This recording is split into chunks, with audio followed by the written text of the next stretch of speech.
It is a truth universally acknowledged that a single man in possession of a good fortune must be in want of a wife. And as soon as such a man moves into a neighborhood, the surrounding families instantly consider him the rightful property of one of their daughters.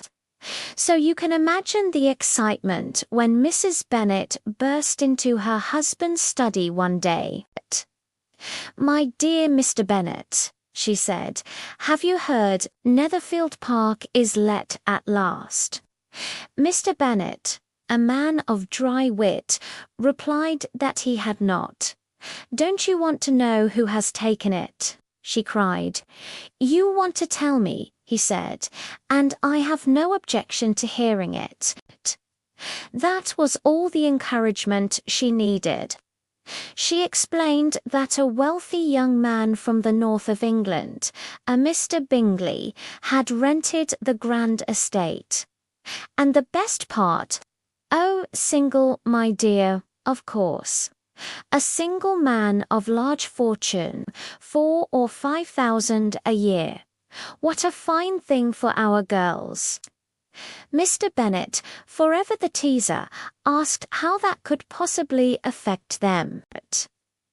"My dear Mr. Bennet," his wife replied, "how can you be so tiresome? You must know that I am thinking of his marrying one of them." She insisted that Mr. Bennet, as the gentleman of the house, must visit Mr. Bingley as soon as he arrived. It was the proper thing to do. Mr. Bennet joked that perhaps he should send the girls by themselves, or that Mr. Bingley might even prefer Mrs. Bennet, as she was still a beauty. This, of course, horrified his wife. After much back and forth, with Mr. Bennet teasing her about her poor nerves, she was left to despair. However, a week later, she discovered that her husband had, in fact, secretly paid his visit to Netherfield already. The Bennet girls, Jane, Elizabeth, Mary, Kitty, and Lydia, were now desperate for details. But their father refused to describe the handsome stranger. They had to rely on a neighbour's report. "He's quite young, very handsome, and loves to dance," cried Lydia, the youngest. Soon enough, the entire neighbourhood had a chance to see for themselves. At a public dance in the nearby town of Meryton, Mr. Bingley arrived with his party. He was as good-looking and charming as everyone had hoped. He also brought his two fashionable sisters and a friend. A tall, handsome man named Mr. Darcy, who was said to be even richer than Bingley. At first, all eyes were on Mr. Darcy, but his appeal quickly faded. He was proud, reserved, and refused to dance with anyone outside his own party. He seemed to look down on the country folk. Mr. Bingley, in contrast, was a social delight, dancing every dance and charming everyone he met. He was particularly taken with the eldest Bennet daughter, the beautiful and gentle Jane, and danced with her twice. During a break in the dancing, Elizabeth Bennet happened to be sitting near Mr. Darcy when Mr. Bingley approached him. "Come, Darcy," Bingley said, "I hate to see you standing about by yourself. Why don't you dance?" He pointed toward Elizabeth. "She's very pretty, and I dare say very agreeable." Darcy glanced at Elizabeth for a moment before replying coldly, "She is tolerable, but not handsome enough to tempt me." Elizabeth overheard this, but instead of being upset, she found it rather amusing and cheerfully told the story to her friends. Mrs. Bennet, on the other hand, was furious on her daughter's behalf. "Such a horrible, proud man," she declared later.